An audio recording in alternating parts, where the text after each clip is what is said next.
Hi guys, in this video we're going to be looking specifically at what happens if you use an acapella in your mashup.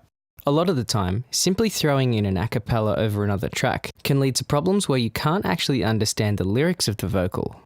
Often you need to process either the vocal or the element behind it to make sure the lyrics can be heard perfectly and to make sure that the listener focus is on the vocal. Let's have a listen to this using an example that we've heard before. Listen closely. The lyrics are reasonably clear, but they are just a little bit tricky to pick up because of the synth going on behind them.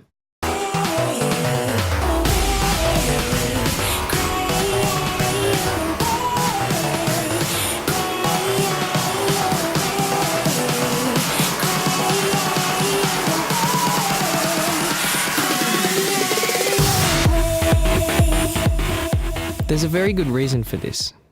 Most music is mixed so that it takes advantage of all the areas from the bottom end of the frequency spectrum to the top. The more instruments there are in a song, the less room in the frequency spectrum the mixing engineer allows the instrument to take up. Instrumental dance tracks are usually mixed the same. Because they have no vocals, they often contain elements like lead lines and other synths that sit right in the same frequency area as vocals. So a lot of the time, when you try and add an acapella over the top, you can't distinguish them. This is because of something called masking. Masking is the phenomenon that occurs when two sounds that use similar frequencies play at once. To use a real-life example, this is why you have trouble distinguishing voices in a crowd of people, or clearly hearing the bass notes that are playing in a fast-moving car. Seeing that vocals are such an important element and the dance floor really needs to be able to relate to every word, most of the time, it's more important to find some of the common frequencies and push them back on the instrumental to make sure that the vocal comes through nice and clearly. If you have a vocal playing over an instrumental, loop and play back a section where the vocal and the instrumental are playing at the same time. Most importantly, try and choose a section where it's quite difficult for you to hear the lyrics. Once you've chosen a band on your EQ, set the resonance or Q to around 1. Push the gain of the band right up, and then try and find a frequency where the vocal seems to get completely lost. Even though the frequency setting is affecting the instrumental, try and focus your ears on the vocal.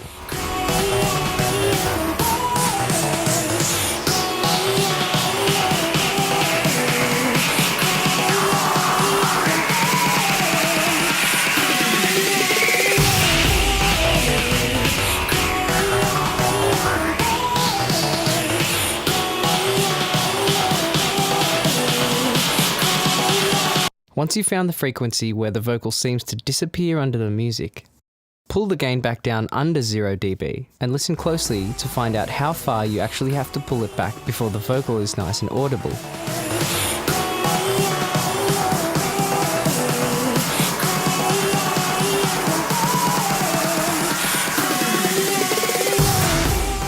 Try not to pull it down more than a few dB if possible, or there'll be too noticeable a change in the instrumental. All we want to do is create a subtle dip in those frequencies to allow the vocal to push out in front. See if you can find the moment in your mind's eye where the vocalist seems to step out in front of the instrumental. Note down this amount and then return the gain back to 0.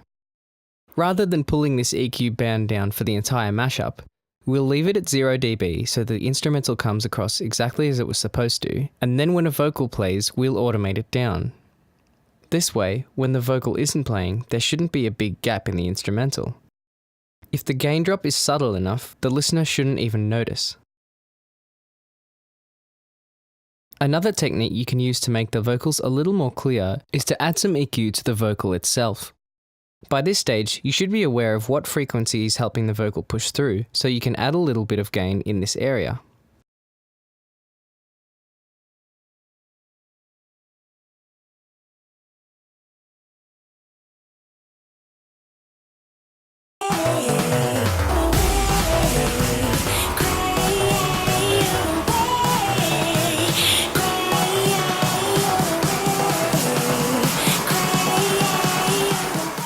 Also play around with those top sibilant frequencies, as you may be able to make the words a little more clear by enhancing the sibilants.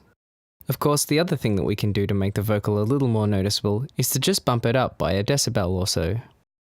Just be careful it doesn't overpower the instrumental behind it. Remember, not every mashup will need these EQ changes. Only apply them if you have trouble making out the lyrics and you believe your audience will too. Vocals are very important to the audience, even in dance music, so you have to be respectful of them. When it comes to balancing the two elements, the other issue we have to think about is the acoustic space it sounds like they're recorded in. If you listen to this example, the acapella does have a fair bit of reverb on it already, but you'll often come across acapellas that are very dry.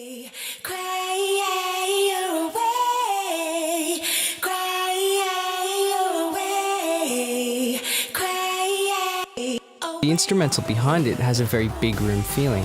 With an acapella that's more dry, this would make the two elements feel very separate from each other. To make them feel like the same song, it's a good idea to apply a little bit of an appropriate reverb on the vocal.